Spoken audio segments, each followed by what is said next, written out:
Hey everyone, Jason here. Today I'm going to talk about why it is that I build some of these jobs the way that I do. Now, to help me with this, I'm going to start with a repair that I did on an iPhone 6 Plus yesterday. This is an iPhone 6 Plus that came in with major power issues. This thing had issues charging the battery, it had issues getting hot, it had issues staying on. I'm going to read here the description that I got that got me started with this repair. I have an iPhone 6 Plus that had had some issues for the last 6 months. The phone belongs to my wife, and she and my daughter are extremely rough on phones. We all have, imagine that. I have personally replaced the screen on this phone 3 times myself with no issues. About 6 months ago, we were on vacation, and she broke the screen so bad that it wasn't usable. I swung by the local repair shop and had a new screen in 15 minutes. Ever since then, the phone would randomly die with green battery and won't turn back on until left on a charger. As annoying as this was, the phone was still functional, so we never worried about it. Well, last week, I'm terrible about reading out loud. Well, last week she dropped the phone again, cracking the screen.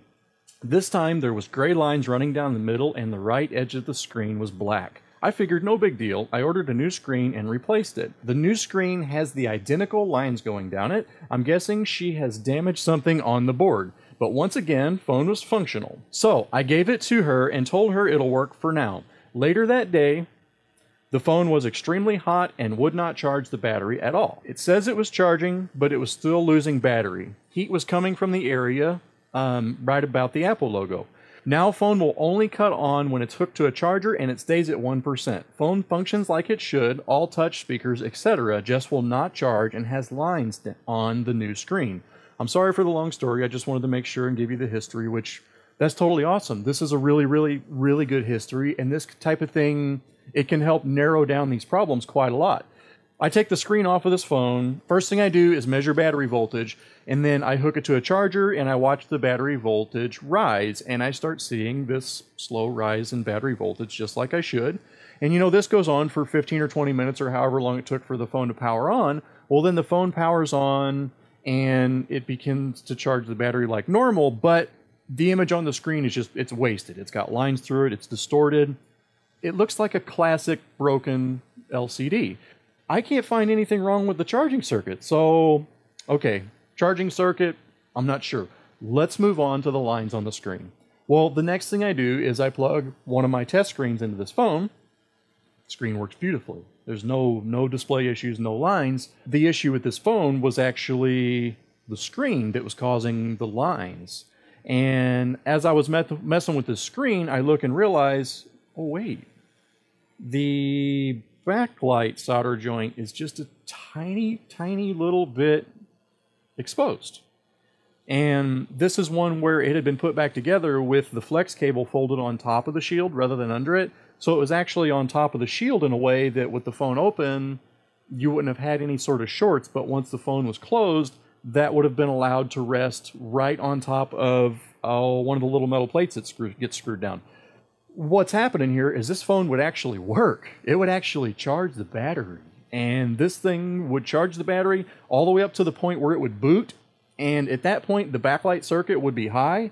And whatever little bit of connection that was between that slightly bit of exposed backlight circuit and what it was touching inside the phone at 4 volts wasn't that big of a deal. The phone could still charge, that combined with the couple of inductors and the diode in the way between the backlight circuit and VCC main. So there was some resistance there, but long story short, at 4 volts, this thing wasn't a dead short. It wasn't enough to kill the phone. It would still charge the battery and still get it to turn on. This phone came in with really, really, really weird problems. He couldn't explain it. He had been through all this trouble with this thing. This guy, he's done. He wants his phone fixed. Well, in order for me to repair this phone, I have to put a screen on it. My options here were I could either fix this phone and send it back repaired. I could not repair it and send it back with a recommendation of replacing the screen and hope that solved all the issues. But with the iPhone 6 Plus, there is no way to tell for sure. Like, the probability of me sending this thing back to this guy and saying, hey, you need a screen replacement, and him getting it back and doing a screen replacement and then having another problem, that's a possibility too. So here's a phone that was sent to me for repair with a very good description of the history as to what had happened with this thing. But the description would not have led me to believe a faulty screen. I mean, I wouldn't have jumped right to faulty screen. I would have thought long screw damage. I would have been looking at something from the drop. I would have been looking at all these possibilities of what it could be. So my decision here was to fix the phone. Now, I'm going to explain why it is that I fixed the phone at a price that I would charge for a phone that is not charging or not powering on. And here's why. Because this phone came in not charging and not powering on. And I repaired the phone, and it left here charging and powering on with everything functional, and the screen was also busted, so that's something it's going to need as well. Now, whenever I do these repairs, regardless of why they came in, I still have to warranty it. And 2.5 months down the road, you know, a lot of these people are going to use cheap chargers. They're going to beat the hell out of this stuff. And 2.5 months down the road, this phone, you know, what if TriStar does get killed? What if all of a sudden it's not charging the battery? Well, then it becomes, hey, you worked on my phone and you fixed it because it wasn't charging the battery, and now it's doing it again. You know, like it's the exact same problem again. And it's not. The problem now would be TriStar IC failure or something else in the circuit, but has nothing to do with the repair that I did 2.5 months ago. However, since it was sent here with these problems here, this is what I'm warrantying. So in sending this phone out with a replaced screen with everything working properly, I'm warrantying it from the ground up. And that's just, I don't care how hard you try, you'll do nothing but argue with people and have nasty conversations if you try to fix this one thing over here and argue that this thing over here wasn't your fault. Maybe for a smaller shop that's not doing that much volume, you can afford to have all those arguments. But once you start to build up enough volume to where your time is limited to X amount of time per device, you can't afford to sit there and argue for 20 or 25 minutes over $30. You know, that argument alone costs you more than $30. Here you would be charging less, arguing about it, and that argument's costing you money because you're not fixing something else. So rather than lose the $30, lose the money on my argument, it makes a hell of a lot more sense to do what the phone was sent here for, and that is to repair the power issues. Now, it doesn't matter to repair the power issues. It doesn't matter if I replace the touch IC. It doesn't matter if I replace the dock connector. It doesn't matter if I replace C5202RF. It came in for not charging the battery, power, not powering on. It came in for this. Regardless of what I did to fix that, I still fixed it. So I don't see that it is unfair whatsoever for me to charge the price that I said that I would charge, especially if 2.5 months later it comes back for a remotely similar problem.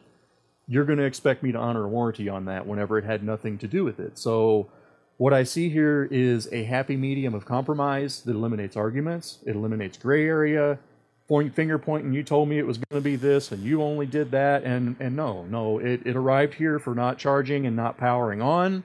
I fixed not powering on and not charging for exactly what I said I would. That's just, it makes sense. It makes complete and total sense. I sort of feel bad for using this one here as an example because this customer is really, really, really a nice guy, and I don't think a lot of what I'm saying here applies to him. But this is a phone that had, you know, a massive description of problems that wound up being this over here, which, you know, I actually spent more money on this repair than I would normally spend. Normally, I would charge a rate for not charging and not powering on, and I'm replacing either $0 to $5 worth of components. The money that I'm charging is for the labor. The money I'm charging is for the experience that I have that gets this stuff in and out of here repaired without 1,000 other problems. So I'm not charging for the parts whatsoever, and when something comes in with a given estimate like that, and then it's going to cost me another $20 or $30 in parts, in all reality, I should be raising my price $20 or $30 to compensate for the parts, but I don't. I'm sticking to that flat rate fee that I quoted to fix power charging issues. So on my website, you'll notice that backlight, power, you'll notice that a lot of these services are rolled up together, and that's why. It's because I have to in order to survive. Otherwise, I will spend 3/4 of every day running my mouth, arguing, typing, and I'll be dealing with really, really, really unhappy people because they sent their stuff here for a repair, a robust repair, and they're, by God, expecting the 3-month warranty that's on top of my website. So in order for me to be able to warranty what it was sent here for, I have to charge for what it was sent here for. In the past, I would say, oh, it came in for this, but it only needed a screen replacement. And so I would charge less for the screen replacement. Well, now I don't, because I'm actually losing money whenever I replace the screen. So not only would I not charge less, but I should be charging more. So in the past, what I would do is, you know, the job wasn't as intricate. It was only a screen replacement, and I'd replace the screen and I would charge less. But what you'll get into is that you're going to replace that screen and you're going to charge less, and later on it's going to come back for the original problem, and the customer's going to say, I sent it to you to fix this, and you said that it was only the screen, and now it's doing this. Then who's losing money? Then who are you going to argue with? You think that customer is going to be happy with, yeah, but oh, now it's this problem, and I got to charge you this amount more? Well, then that customer is going to feel like you're screwing them because they brought it to you to fix this. You said that it wasn't this, it was that. And now it's doing this. Let's say we're talking about a charging issue, like my 6 Plus that I'm working on now. Let's say a month, 2.5 months down the road, a cheap charger blows out TriStar. Well, that could easily turn into, I sent it to you to fix this, and you said it wasn't that. But now it's not charging again.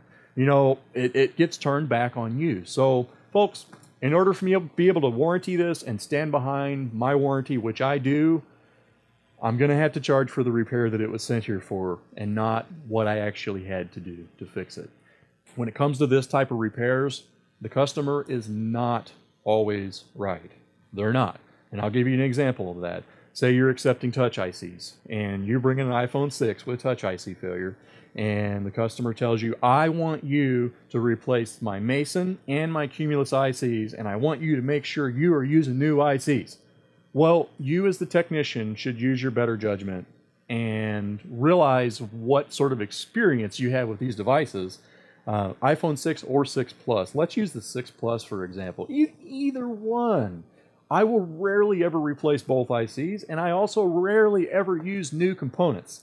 And that's because there's nothing wrong with the components, and that's because there's nothing wrong with both ICs. Now, if you take the customer's advice and you do exactly what it is they told them, and you got all your customers want to make sure you're doing both chips. We don't want you slacking. We don't want you slacking. We want you to do both chips. You know, you don't be skimping around now. $10 parts. I want you to, by God, replace both of my chips with new ones. Well, they don't know what they're saying. And the added heat that you're going to spend replacing both of those chips increases their odds of having secondary issues. You know, the customer, they want one thing. They want, you know, they want their phone fixed. You know, that's why it's being sent to you. But if they're, you know, the touch IC thing, that's just an example. But if what they're telling you to do to fix their phone is not going to fix it, don't do it. Don't do it. Do whatever it's going to take to fix it. If you know a method that's going to fix it, do what you know is do what it takes to get them what they want. You know, you're going to want to do what it takes to get the customer what they want, not what the customer tells you to do to get them what they want, because 50% of the time or more, they are shooting themselves in the foot. They have no idea what they know what they want, but they don't know what you have to do to give it to them. This iPhone 6 Plus here, this is just an example. This repair is done. It's ready to leave here, and it's ready to leave here with a warranty. And 2.5 months down the road, if this thing develops charging issues, then I will have charged what it takes to repair this sort of problem, but taking a loss on the screen replacement. See, I would have normally charged the money I would charge to do this repair without considering the cost of the screen replacement. The screen replacement is put in there, you know, that's more like a complimentary perk. But in this case, I actually had to replace the screen in order to repair the power issues, and replacing the screen also fixed the faulty LCD, broken LCD that was giving us all the lines on the screen. So I hope I didn't tear this up too bad, guys. I hope you all have successful repairs, and I thank you for watching. Thank you for subscribing. Feel free to leave me comments below. I don't have time to respond to everybody, but I do read every single comment, and I genuinely appreciate it. So have a good day, everybody. See you next time.